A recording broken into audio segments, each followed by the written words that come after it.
that he's a sincere man in this respect. But it was not because Jody Wilson-Weber was a woman, it was because he asked a member of his cabinet something impossible, that lacks understanding of basic democracy, and that to me is the real scandal.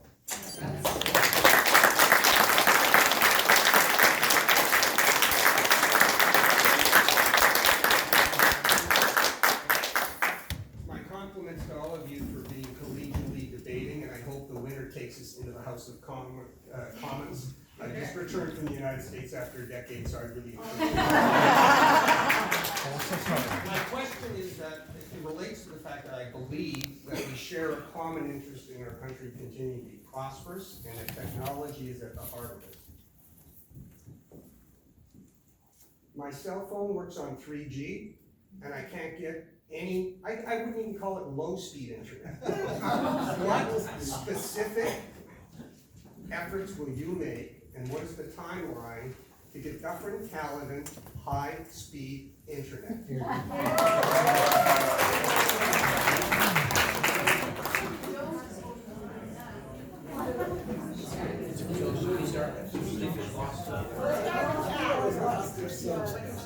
The two women went first and then the guys.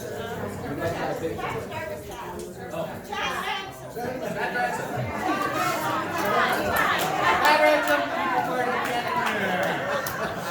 That's the purple signs. I'll probably be in the middle of the ballot as well if it's alphabetical, so just go right for the middle and you guys will be alright. No, it's purple. It's called the purple haze.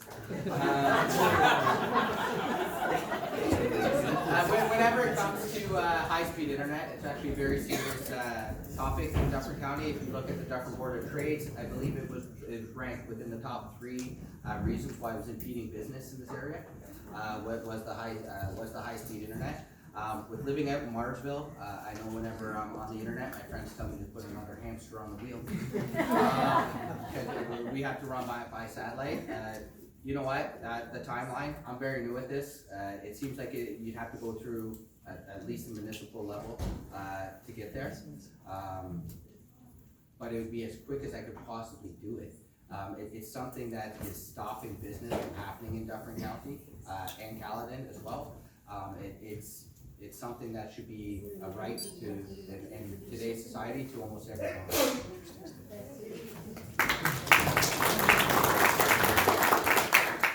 There was a time, a long time ago, that the province of Ontario decided that electricity was an essential service. What they did is they decided they were going to put those electric lines all across this province into rural communities at great cost, and people in larger urban centers would subsidize the cost of those lines going everywhere because everyone needed electricity. I think that the only way we're going to solve rural broadband in Ontario and across this country is if we say internet access is an essential service. Now, this isn't the Conservative Party policy. This is my policy, and I'm saying this is what I'm going to fight for. We should be laying cable all across this area and every rural riding across the country, because I met with the Dufferin Federation of Agriculture. It is severely impacting our farmers. They have to drive half an hour into local Tim Hortons to download an upgrade to their software for their tractors and their combines and other things.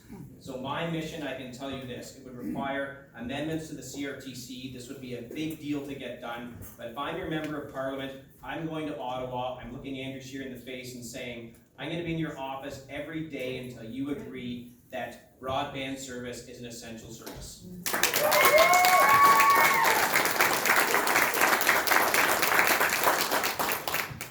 Well, I don't need to look Elizabeth May in her face. It's on our platform. Absolutely, yes. And for the Green, we look at the big picture. What does it mean outside the convenience of having high-speed internet? It means that more people can work from home.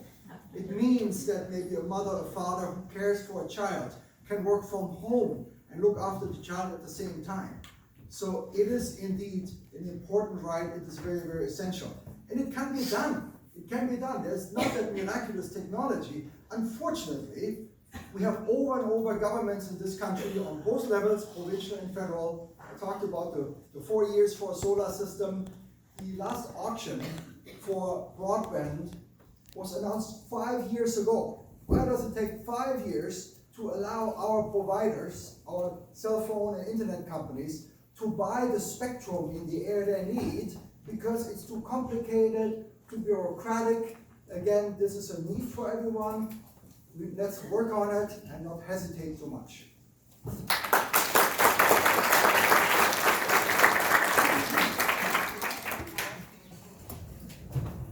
Staying connected digitally is more essential than ever.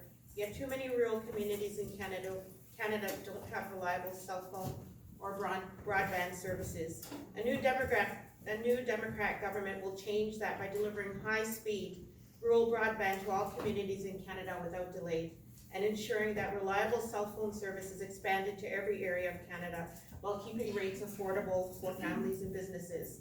That means our communities will be able to apply for broadband funding as soon as funds are made available. This will greatly benefit government.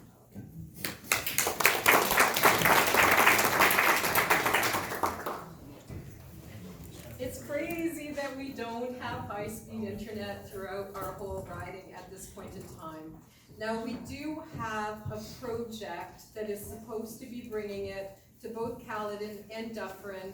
You've probably heard the acronym, it's called SWIFT. Yes. It's just taking a lot of years to come.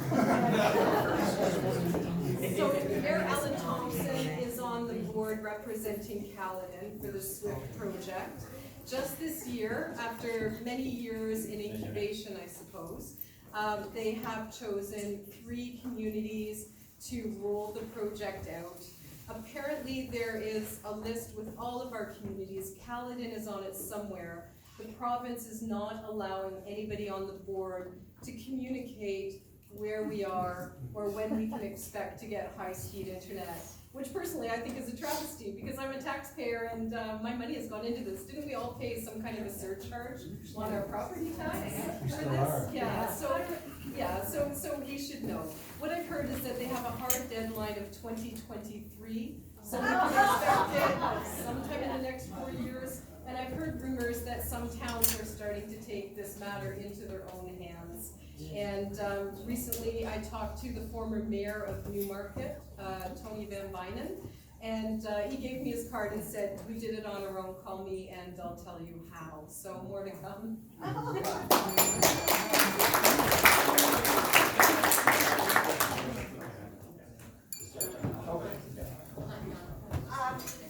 We're coming up on time, so we're gonna have one more question from the audience, and then we will go into closing remarks. But I don't believe any of the candidates are rushing out right away, so there's likely some other people can have questions one-on-one. Do you want, when you answer the next question, do you want to advise the audience if you're gonna be around for a little bit afterwards? Sure. Okay, thank you. Wow, what a polite audience, I got to tell you. I feel like I'm at a AA meeting when I tell you what I'm gonna tell you, and it dovetails right into a question, is that after 3 years, or 3 elections of voting for Stephen Harper, the last election, and I sincerely apologize to all my fellow Canadians, I voted for Justin Trudeau. And I'm very ashamed, and I vow it will not happen again. Now my question is, Ms. Fisher, you report to the most corrupt media. Come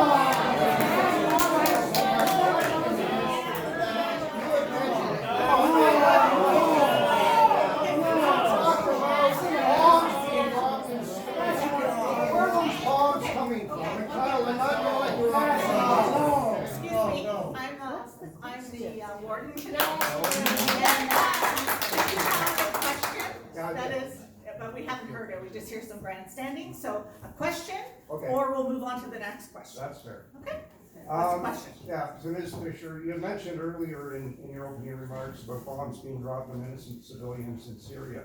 can you say with a straight face to everybody, can you tell them with confidence and backing it up, where those bombs came from, who made them, and who's dropping them? Because I want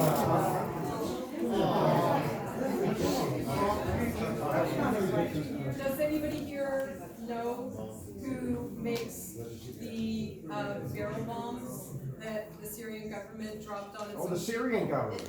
I don't. Oh, that's propaganda. The Syrian government dropping bombs on its own people, and that's as much as I know. That's what.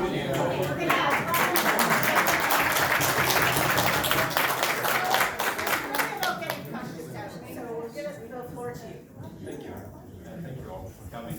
My question is, who is willing to end, and this is going back to the internet question, who is willing to end Rogers' monopoly, or Bell, for that matter?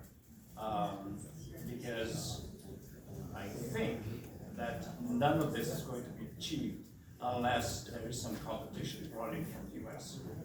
And we are being raped as Canadians. That's a bad word for that, but we are probably the country, the most expensive country in the world in terms of technologies, in terms of internet and. Chad Ransom, People's Party of Canada. It's right in our policy, sir. We have stated that we want to just abolish the CRTC, bringing everything into line for regular Canadians. Canadians pay the most for cell phone bills out of anybody in the world. It is right in our policy. Our policy has been up. We were the first party to actually publish our policy. Our policy was out 3 months ago, and it's fact. We have not changed it. We have not wavered from it. We keep it simple so you can hold us accountable. It's not full of pipes and dreams. It's a very, very physical platform that you're able to hold us accountable for. We're done. We're done with the lies. We're done with the false promises. The People's Party of Canada is a change, and I'm very passionate to be a representative in Ottawa.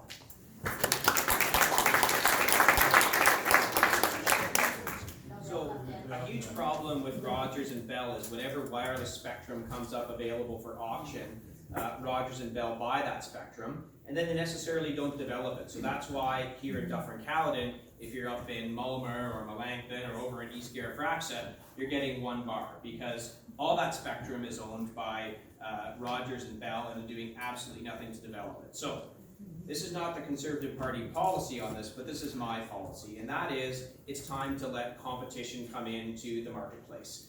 When there's competition, that accelerates the decreases in prices and increases in services. It happens in business all the time. What we now have in Canada effectively is a duopoly.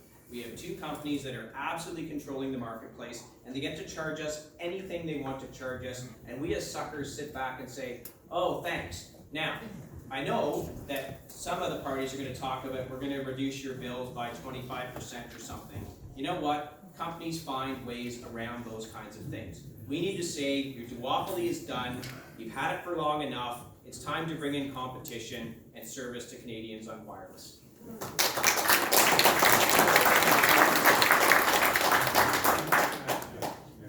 As a matter of fact, the Harvard government has tried to bring in competition.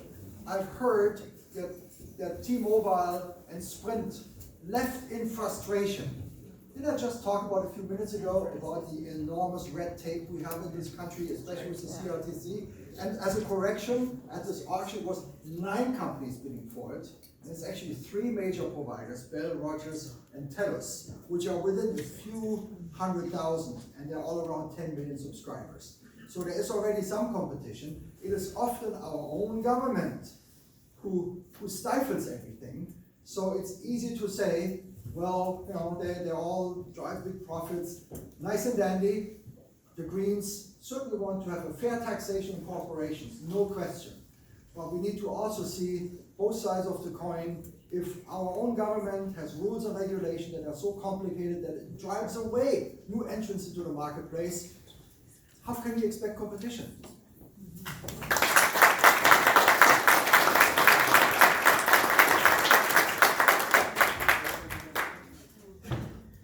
So we do also have a policy, in terms of, lowering our, telephone rates, our cell phone rates. I do agree, we do all pay quite a lot of money for our cell phone bills, and, highest in probably the world. So I would just, direct you to our site, to review our policy.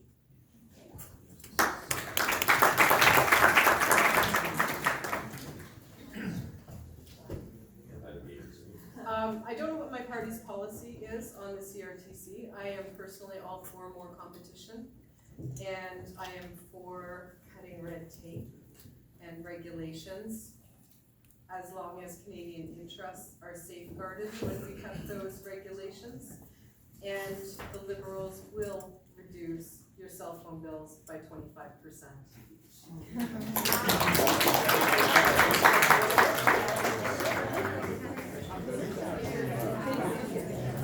Okay, so we're gonna go to closing statements. We'll start, with Stefan, I guess. Where are you going? This way or the other way around?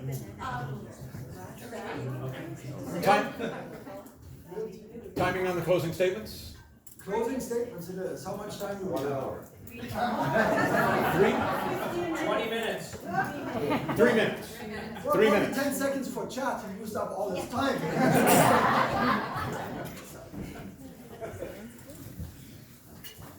Well, closing statements. Maybe we all try tonight to sell you something. Try to sell you policies, ideas, even concepts. I'm not sure whether this works. Many of you have come here tonight and you have a worldview. And the worldview is something that nobody at this table tonight could change. The question is, which of these candidates, and I say that with all respect, I think these are great candidates. We are blessed to have a good panel of candidates.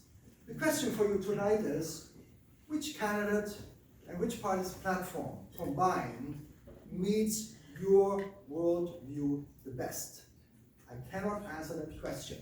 That's a question you have to answer for yourself. Speaking of parties and platforms, and Chad, you mentioned your party has a platform, politics are crazy.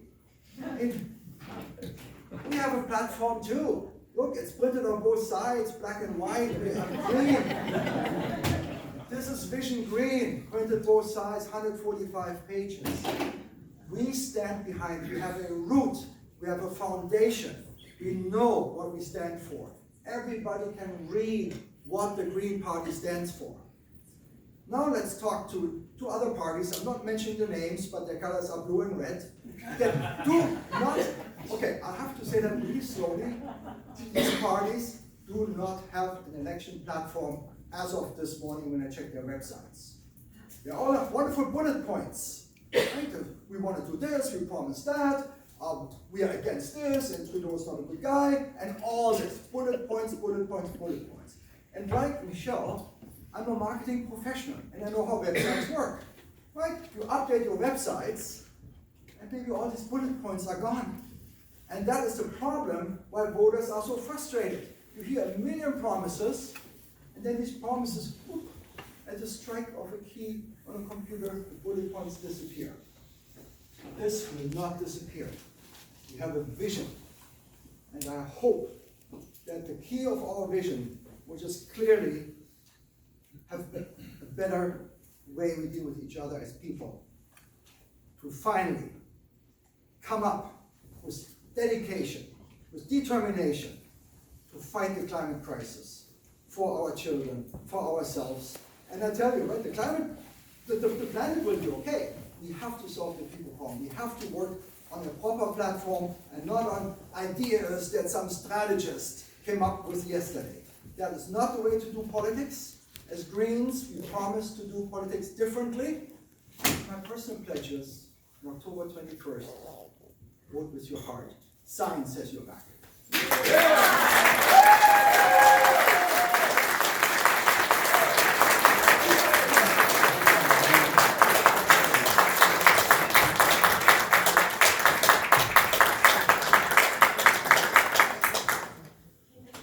Thank you for the opportunity to be here this evening.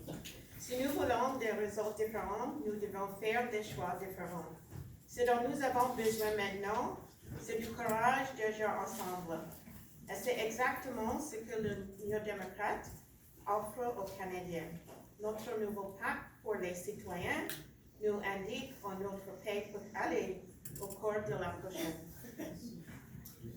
décennie, et nous nous engageons à obtenir le résultat concret que nous chercherons à obtenir pour les Canadiens. If we want different results, we need to make different choices. What we need now is the courage to act together. And that is exactly what the New Democrats offer Canadians. Our New Deal for People is our view of where our country can go over the next decade. And our commitment to real results that will work to deliver for Canadians. And that's why I'm in it for you.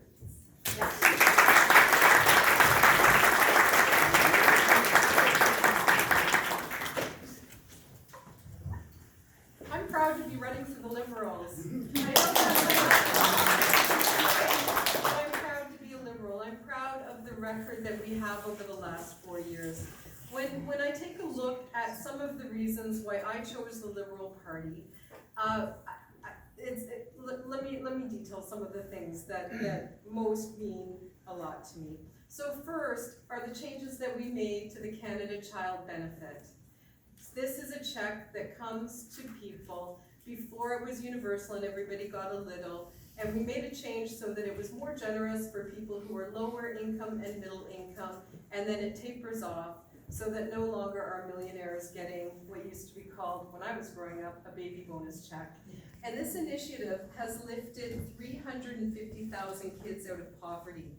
Having worked in the social service sector for the beginning of my career, I know what a feat that is. And I'm really proud to be part of a party that has done that. At the same time, we have helped the economy prosper and grow. We've helped create 1 million new jobs around the country. And our unemployment is the lowest that it has been in 40 years. And that says something. We've also taken action on climate change. For me, the Liberals are the party that balances environmental action with economic prosperity and with human rights. And those three things all are very important to me. It would be my honor and privilege to represent you in Ottawa. I would be a strong voice for you in Ottawa, and I would take a lot of action on behalf of our communities, and I have a goal to bring opportunity from Ottawa back to Dufferin-Caledon, working in conjunction with municipalities on the things that we most need here. Like I said at the beginning, together we win.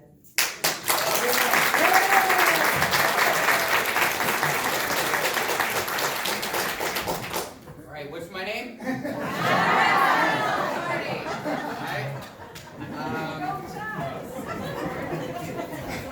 Guys, it's been my pleasure to be in this election, to have a chance to represent each and every single one of you guys up here. There are certain personal policies that I would challenge each and every candidate, depending on who wins this thing, to bring to Ottawa. 1 in 66 children are being diagnosed with autism right now. The disability credit needs to be raised. It needs to be more accessible to Canadians. I do have a policy to raise that up to $6,000 for children, up to $12,000 for adults. There's something out there called an RDSP, which is a Registered Disability Savings Plan. Right now the government will top it up. What I'd like to see is a portion of that tax credit being able to be put into an RDSP to be topped up by the government. As soon as a special needs child hits 21, there's no help. You're done. They're out of the school system, and the parent has to decide if they're leaving work. Things like this is not good for the economy. It's not good for the country, because all you're doing is pulling out skilled workers from there because they have no choice. So that is something that I would like to challenge the other candidates to take. What's going to set us apart from the other parties? Again, it's the trust in you guys. We're looking to get rid of interprovincial barriers. Right now, a product is made in New Brunswick. It's sent down to the States to be resold in BC at a profit to the Americans, just because it costs too much money to bring it from New Brunswick to BC. And not too many people realize that. We need to get rid of the interprovincial barriers. We need to make Canada one again. Our forefathers wanted goods and services to be able to travel from coast to coast, and that's something that needs to be done. It's good for business, it's good for Canadians, and it lowers the cost of living. I'm looking to do the tax-free up to $15,000. I know some of the other parties have said that. My platform was out, again, about 2 to 3 months ago. We were the first to say we were going to do it, and we're going to stand by that. We're looking for a reduction in farm tax to 10%. I haven't seen any other parties' platforms in helping out the farmers. And what we're looking to do is get rid of supply management. Supply management right now, not only do we pay the most for our cell phone bills, we pay the most for our eggs, we pay the most for our milk. The People's Party doesn't want to just give you back your money. We want to make sure that that Canadian dollar can buy what it used to, because it doesn't anymore. And I'm in the business with people with bad credit, and I see people living from paycheck to midweek. They're not even living paycheck to paycheck anymore. And it's time for a change. And that change is Chad Ransom, People's Party.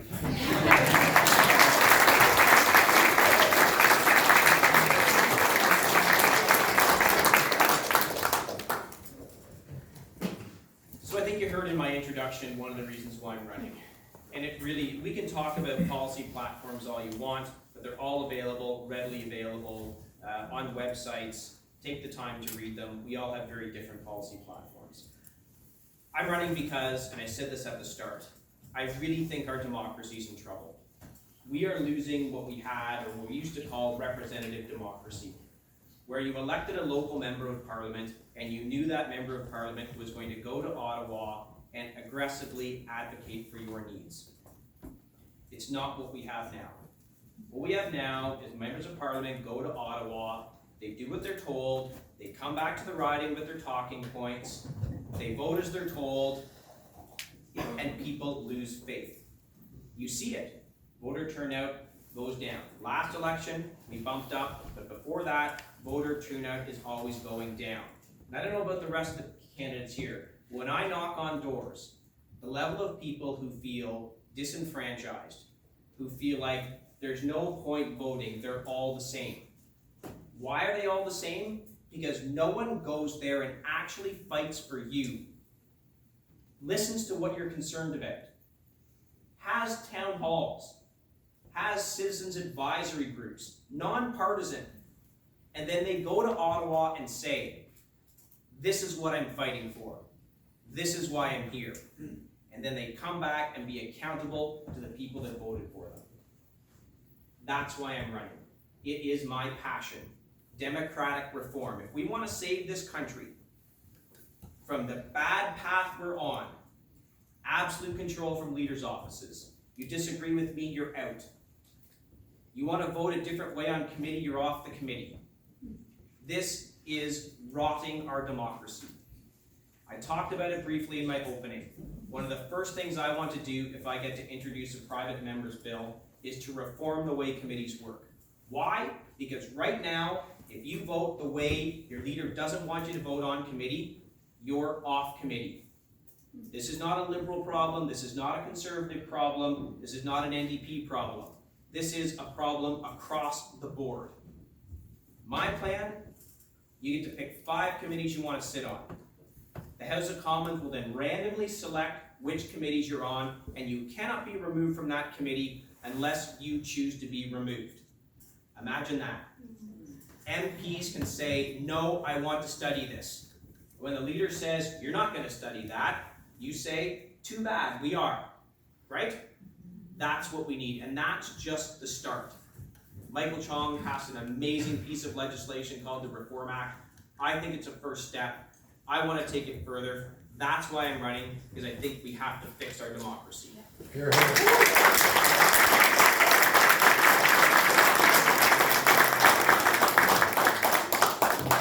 want to thank everybody for coming. We had the type of informative evening and there was a lot of questions that didn't make it to the floor, time permitting, but we tried to pick from each bucket of interest to the audience. And if you could just let the guests here know which ones of you are able to stay around. We'll start clearing some chairs so there's more room to mix and mingle. And but thank you again very much for turning out.